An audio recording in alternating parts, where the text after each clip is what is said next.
Didn't miss Adrian that much, but it's... All right, what we're preaching about today is called My Cup Overflows. Say, my cup overflows. My cup overflows. Psalm 23. I believe that a lot of people need to hear this today. And what we're going to be doing today is I'm going to preach, but then I'm going to give you an opportunity to fill your cup. Who this morning feels like their cup needs to be filled? It says in Psalm 23, the Lord is my shepherd, I shall not want. He makes me lie down in green pastures. He leads me beside still waters.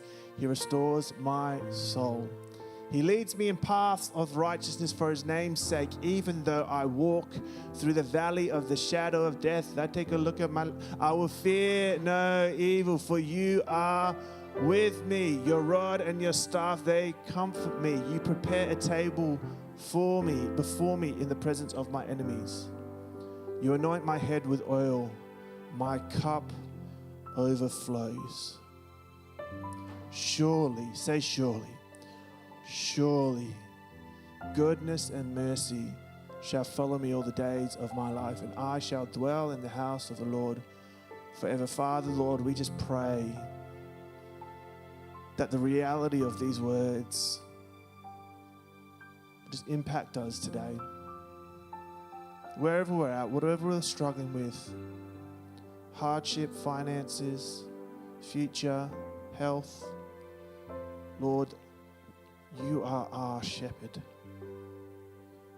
We shall not want.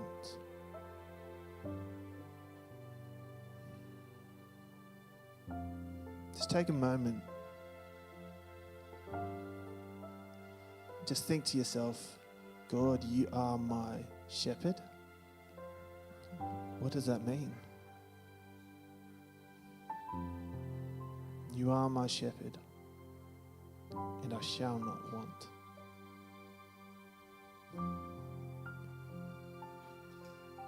Hallelujah. Thank you, Pastor Chris. You may be released from your prison. Beep. You can go sit down now. This passage is beautiful. This passage is absolutely beautiful. But this passage, if you don't know it, or if you've never read it before, is quite a famous passage. It's, you heard me start rapping in there, which is one of my other skills. The passage is mentioned by many. It is shared at many an event. But what it really is a powerful poem written by the King David in the Bible. And so this is, if you look at the Bible, one thing you got to understand about reading the Bible is there are genres in the Bible. So who's a sci-fi fan here? Yeah. Who's a Lord of the Rings fans? They have just a separate genre. Legend. It's like, who loves romance movies? Who likes action movies? We've got that very specific genre now called Hallmark Netflix Christmas movies. So there's a new genre that's been created, and we pray that it goes back to hell. But there are genres in the Bible. So when you read the Bible, you need to read it according to the genre that it is. So what I mean by that is there's things called historical literature. There's called wisdom. So Proverbs is called a wisdom literature. You go there and you get wisdom. Then you have apocalyptic, which means end times, which is Revelation. It's like apocalyptic literature. Then you have the Gospels, which is a genre. So if you read a genre, say you go into an action movie expecting a romance, and someone gets their leg blown off, you're like, this is not what I was expecting. So when you read the Bible, know what you're reading to know what to expect. And I'm going to tell you what to expect here. You're going to expect poetry. The Lord is my shepherd is not historical literature. It is not apocalyptic. It's not the Gospels. It is poetry, Hebrew poetry. And Hebrew poetry has a key feature to it called parallelism.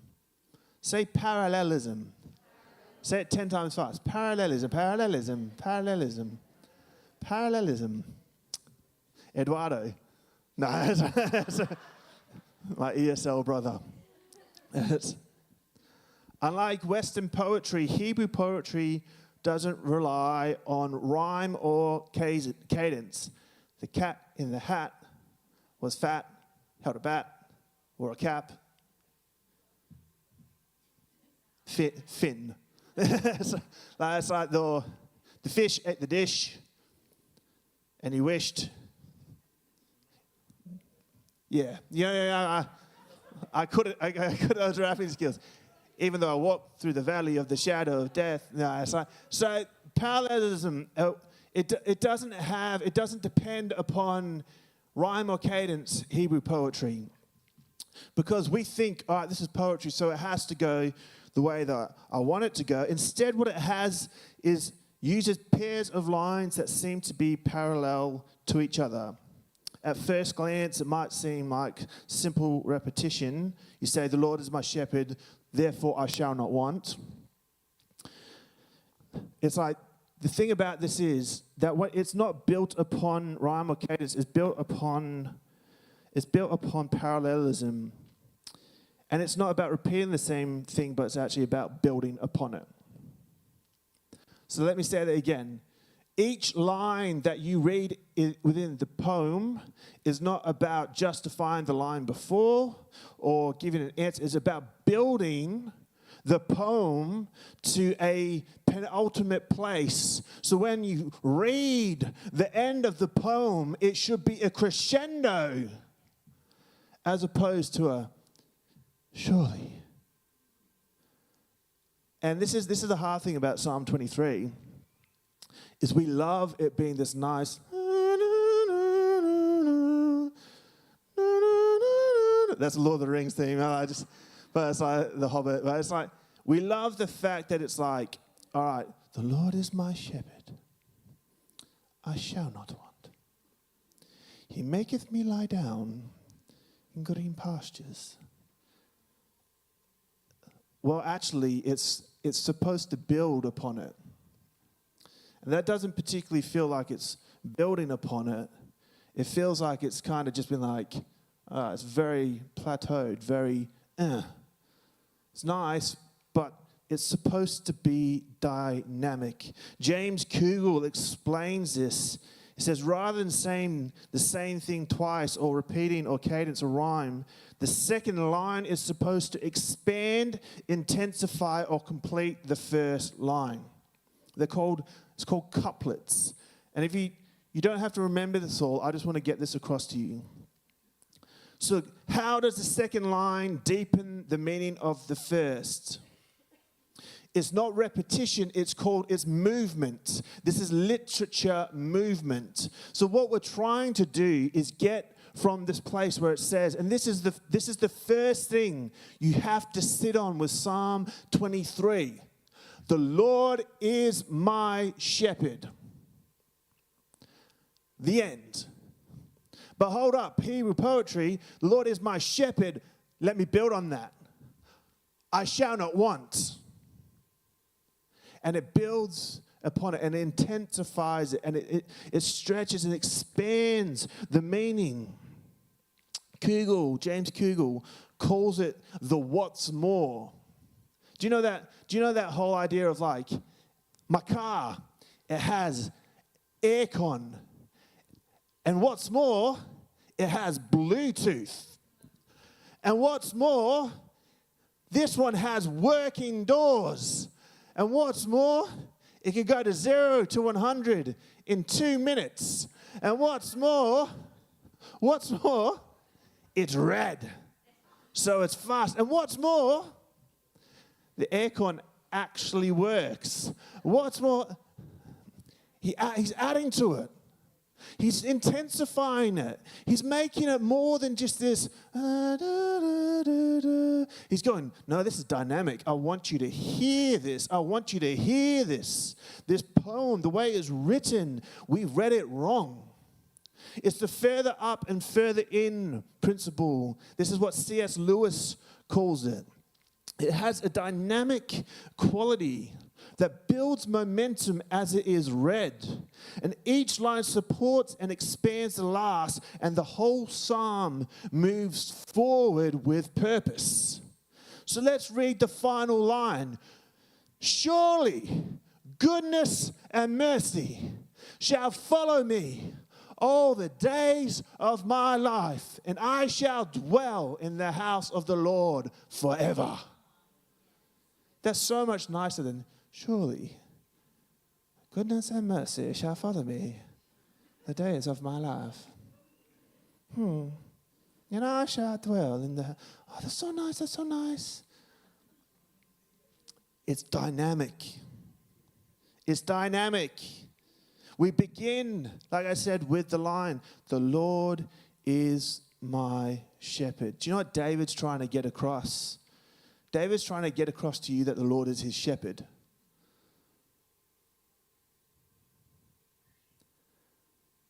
He's trying to get across to you that the Lord is your shepherd.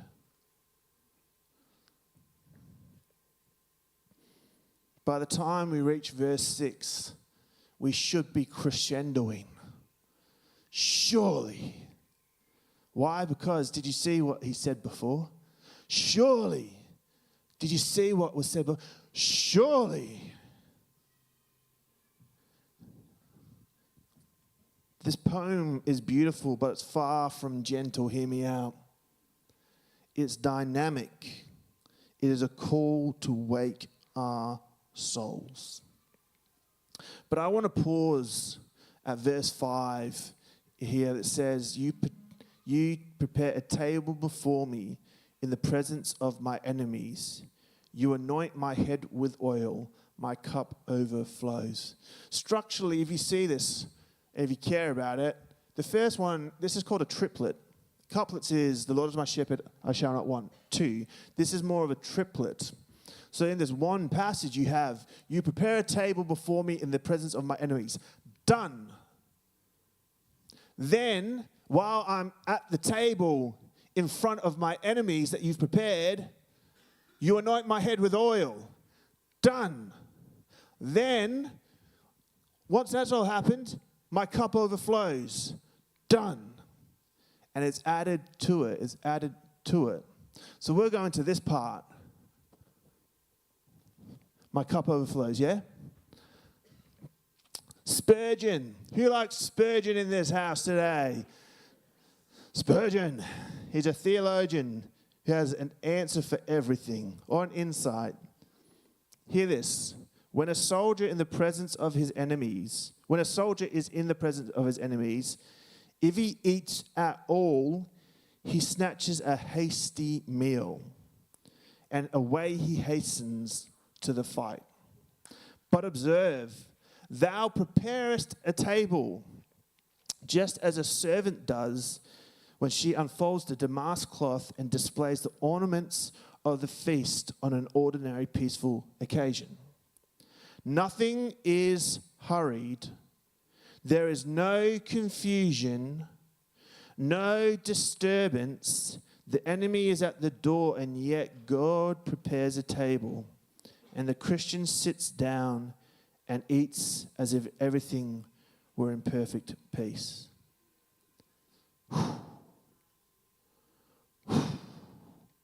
The scene, and like the whole passage, you got to understand, builds upon itself.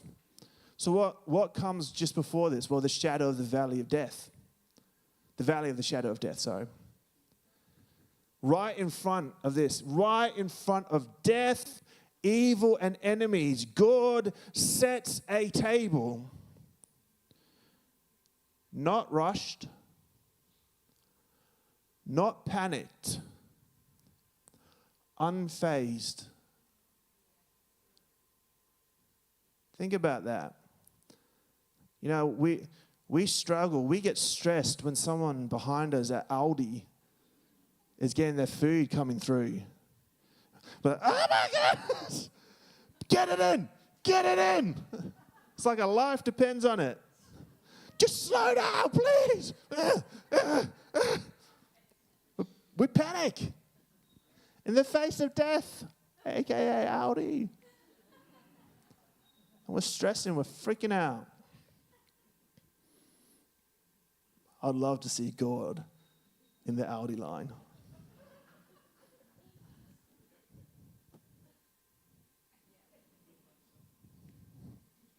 Ooh, eggs. Got to be careful of the eggs. Would you like a catalogue? Okay. Which one? No, the one underneath that, please. Yeah, sorry. Not panicked, not rushed, unfazed. I wish I could have that. I wish I could just be like that, you know. Just in the face of my enemies. In front of death and evil, I could just be like, everything's going to be okay. Going to pack my bag. Bit by bit. Oh, tiramisu's on sale. And then we add to that, so is moose. In the Hebrew poetry way, you know. So is Pepsi. His care does not remove enemies. Hear me out. God's care for you does not remove your enemies. Your enemies will still be there, but guess what? The table is still set in front of your enemies. It doesn't remove the enemies, but he is unfazed, unrushed, and he's, hey, I've got a table prepared for you. Are you coming? Are you going to sit? Are you going to sit with me? The Lord is not only the shepherd of the sheep, but by this point we realize that he's the master of the feast. He's dynamic. He's more than one. Then we go into the next part that says, then you anoint my head with oil. So it's adding to this. So first of all, I'm sat at the table. You've welcomed me. Then you anoint my head with oil. What does that mean? Well, that is actually in ancient culture a sign of blessing, honor, and refreshment. In the context of a banquet, this was part of welcoming a guest, showing that they are cherished. Despite the dangers and the presence of the enemies, David enjoyed the richness of his host's goodness, not as a stranger, but as an honored guest. You got to understand, David, around this point, was a fugitive against Saul. David was being, they wanted to kill him. King David wanted to get killed a lot. You know, like, he was under a lot of stress. Different countries were like, yeah, kill him. You know, it's like, it happened a lot. So when David's writing this stuff, he's not like, oh no, fuel's gone up 20 cents. It's like, he's like, no. People wanted to kill him, take his head. So get this, by the time, if we're reading this in the Hebrew poetry eyes, by the time we actually get to my cup is overflowing, we should have already established that the Lord is our shepherd. Fast forward, a whole bunch of cool stuff. But our feasting and celebration happens even in the worst of circumstances. And we are honored guests at the table of the Lord. Even though your circumstance might suck. Hands up who's gone through something hard in the last week. Or gone through pain, or felt sadness, or gone through anger, or struggle, or grief. And we're all going to have some metaphorical, or for some people, literal enemies. We're all going to have it. Whether it's your health, whether it's your mental health, whether it's the tax man. Yeah, it's like we're all going to have some sort of opposition or hardship in our lives. But we need to remember that our feasting and our celebration happens even in the worst of circumstances, because we have a God who is unrushed, who is unhurried, who is unfazed. And he says, I see your problems, I see your hardship. I'll deal with it. Sit with me. Don't stop sitting with me. Don't leave the table. Just stay. I don't know if you've ever sat in a cafe and you're like, someone you don't like walks in and you're like, hide, can we leave? Is there a back exit? And you're like, it's happened. You see them, it's like, and I text Megs, I'm like, that person's here, Megs, that person's here. And you're like, you're freaking out. It's harsh to call that person, but like, God was like, oh, the person there, hey, sweet, here's my table. Bam, I'm going to set it up. A feast in front of that enemy, in front of that mountain, in front of that. Because I need you to know that even though you see that as an enemy, as a hardship, I don't. I don't see that. Feast with me, sit with me, be with me. You see that as hardship, I see that. I don't see that. I'm not rushed in the Aldi line. But it gets better. Who's heard of a people called the Bedouin people? You know, they're in the Near East, and they've been shaped by the harsh deserts of the Near East. But they're also known for the radical hospitality. Radical hospitality. And this is actually where people believe that David has been influenced by this picture of my cup overflowing, because David was a shepherd, he was a fugitive, and he fled to the desert and other places like this. But the Bedouin people were known for radical hospitality, that if you were to come or you needed hospitality, that they would open their tent to you. This nomadic people that open their tent to you. And Psalm 23 actually reflects this in the line, my cup overflows. And I'm just going to show you a little bit of an example here. Not the coffee cup.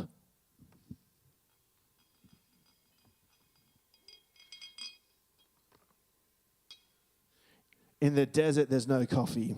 Well, actually, that's not true. That's not true. This is, if you research the Bedouin people, there is. But so there's something in the Bedouin culture called the 3-cup tradition.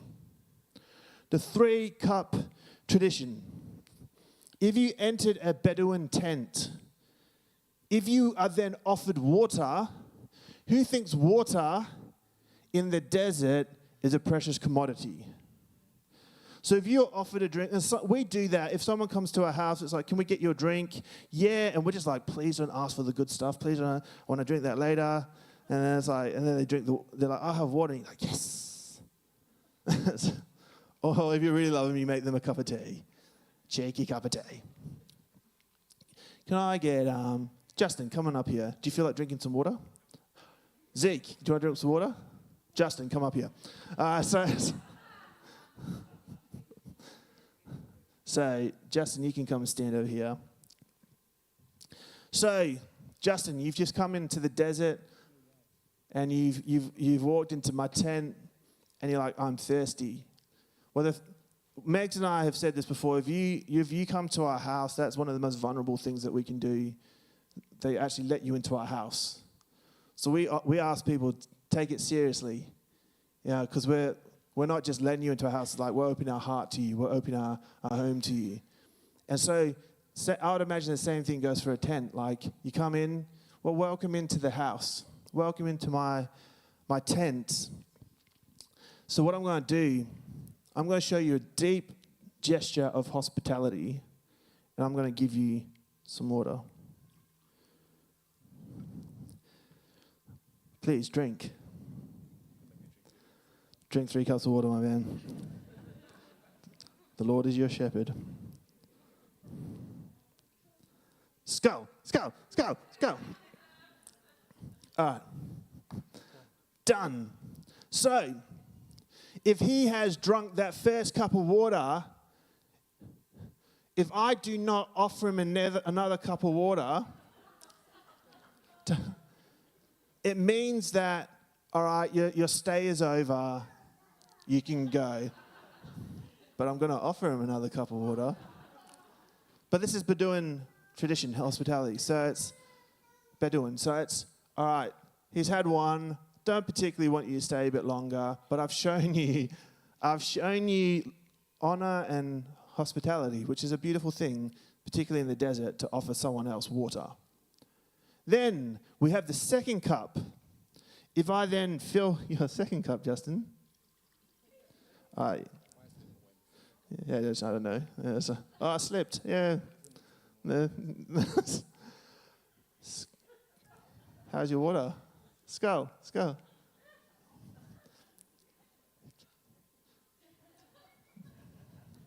need to get on with it. Can you just finish?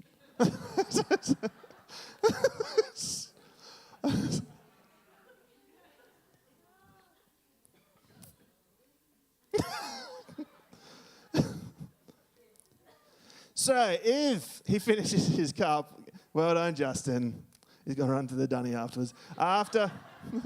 If he finishes his cup and then I say, hey, do you know what, actually, hey, let me fill your cup again. You don't have to do it. You're fine. My cup doesn't run. Yes. Then he's like, oh, okay, then I'm welcome to keep visiting. I'm welcome to stay. And this is the two cups. Then you have the third cup. And if the third cup, if I pour it,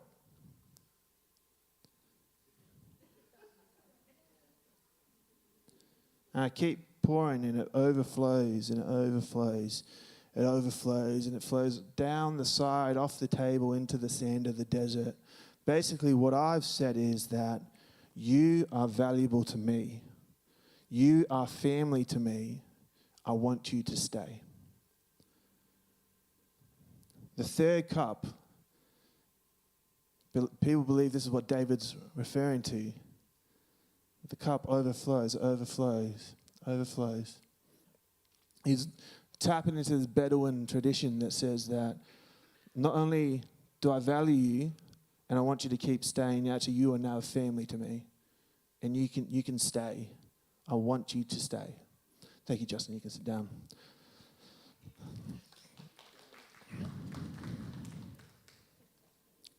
When it says that my cup overflows, hear me out. It's not just about abundance. It's about belonging. It's not just about abundance. It's about belonging. Even in the darkest moments, we feast. And more than that, we're welcomed as family at God's table. Broken yet shown grace. Unworthy yet deeply valued, even when it doesn't feel like it. This is the sticking point for us, though. This is the sticking point. Some of us don't feel like that at all. I'm going to give you another Spurgeon quote. Beloved, I will ask you now a question. How would it be with you if God had filled your cup in proportion to your faith? How much would you have had in your cup? Pastor Chris, can I get you to come play the keys for us? Sometimes it feels like just words. I'm up here, I'm telling you words. Oh, that's nice. That was funny. You made Justin drink. That's just words. But many of us, hear me out, many of us are stopping at the first cup. We feel empty because we've pulled away. The cup, and we're like, all right, finish my cup, and then we put it down, we get up and we get out. Some of us, what we're doing is we're coming to church, we're drinking the cup. When it finishes, we get out. I've drunk my cup so they don't reject me. So God doesn't reject me. I'm going to drink my cup. Yeah, so you get what you get and you don't get upset. Oh, drink it, get out, and you go. A lot of us stop at the first cup because we think that God doesn't want me to stay. If he knew me, if he saw my brokenness, if he saw who I actually was, he wouldn't have poured out more for me. So what I do is I get ahead of the curve and I reject myself before God rejects me. I walk out of church before God says, oh, it's time to go. When I'm talking about church, I'm not just talking about this. I'm talking about the presence. I'm talking about your prayers. I'm talking about your devotion life. Sometimes it's like, I got a verse of the day, because that's all that God really wants to give me today from YouVersion is a verse of the day. Whereas God's sitting here and he's saying, actually, I'm pouring out. I'm pouring, your cup's overflowing. I want you to stay. I don't want you to go. I want you to stay. In the Bible, we see the picture of Moses and Joshua in the tent of meeting the presence of God. And it says that some people, what they did is they stood at the doorway and they watched people go into the presence of God. Then you had the people who went and got what they needed, then went back. And then you have Joshua who just said, I'm just going to stay. I'm just going to stay here. Joshua probably didn't have a job. They did, but Joshua, they're like, no, I'm going to stay. My question to you today is, why are you so rushed? Why are you so busy? We've reached this crescendo of the psalm that says that my cup overflows, yet we're still living like strangers who drank their cup and said, all right, cool, I'll get out of here now. Sorry to be an inconvenience to you, God. Whereas if we want our cups to overflow, we have to let God fill our cup. That means staying. Now, yesterday at Mitzvah, a lot of people get freaked out because we say we're going to have a prayer retreat, 4 hours, and everyone's like, oh, I don't want to pray for 4 hours. I swear someone fell asleep yesterday. We were sitting there, and a lot of us were listening. Then we went for a walk for like 45 minutes. Then we had these fantastic Portuguese tarts that you guys didn't, and then what we also did is we sat and we said, we did Lectio Divina. We read the Bible and said, God, what does that Bible, what is that verse, what's that pointing out to me? Yeah, we just stayed in God's presence. People get afraid because it's like, oh, you want me to pray for 4 hours? I can hardly get through the sermon. And you're asking me to pray for 4 hours? No, can I tell you for next year, let me just debunk this myth. We're not asking you to pray for 4 hours. We're asking you to be in God's presence for 4 hours. To stay in his presence for 4 hours. You could walk just for an hour and just no one will talk to you. There are sheep, alpacas, horses. What I'm saying here is that we create this mentality that says that what we do at church is all we get. Sunday morning, you get what you get. And some of us don't open our Bibles or don't pray or don't position our cup to receive more for the whole week. Then we wonder, why am I dry? Why is my throat dry? Why am I tired? Why do I feel empty? And do you know what's happened? This is what God said this to me yesterday. I think it's just simple, logical thing. This isn't profound. This is just logic. You can't fill a cup that is moving. You cannot fill a cup that is moving all over the place and you're trying to pour water. You have to be still and position yourself to receive. A still cup is filled. A cup that is moving, you can't fill it. Cheeky. You can't fill a moving cup. My question is to you, have you paused long enough for God to fill your cup?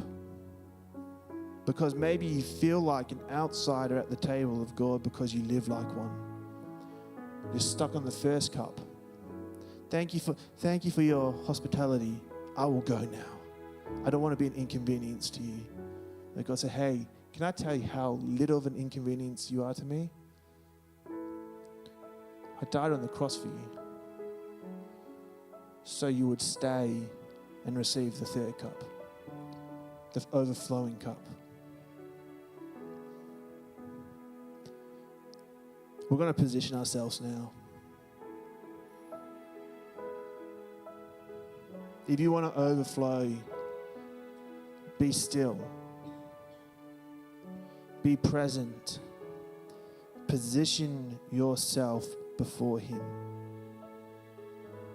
Yeah, a cool little thing before we position ourselves is that when your cup is overflowing, you may actually help fill other people's cups.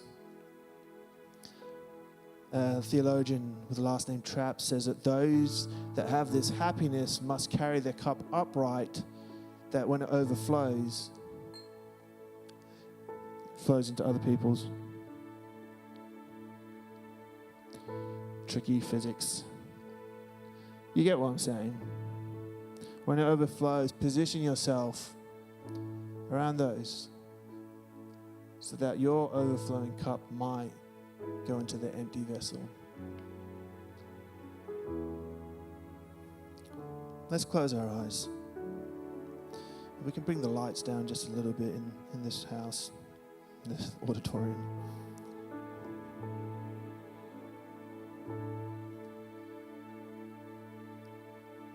We go further up and we go further in. God, your mercy follows me all the day of my life, and I'm going to dwell in the house of the Lord forever. Some of us have empty cups. Some of us feel like imposters at the table of God. Some of us are panicking in front of our enemies, fearful and alone. But I want you to still yourself, still your soul. One thing that I do with people when I'm praying with them, it's and I've talked about this before, is we focus on the ruach, the breath, the Holy Spirit, the ruach, and we focus on breathing. Because when you're in the Audi line and you're getting panicked, you start to breathe a little bit quicker. Whereas actually just breathing is such a good thing. So I'm going to invite you just to breathe this morning. To breathe in and breathe out. Breathe in. And just focus on your breath. Focus on Him.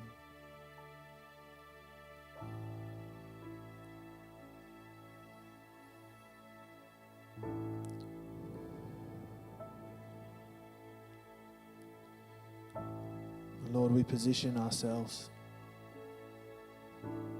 not as the first or the second cup, but as that third cup that overflows.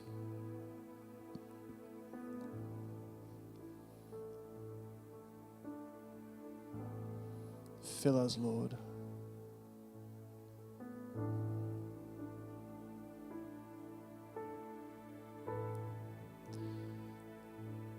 While you're in that place, I'm just going to invite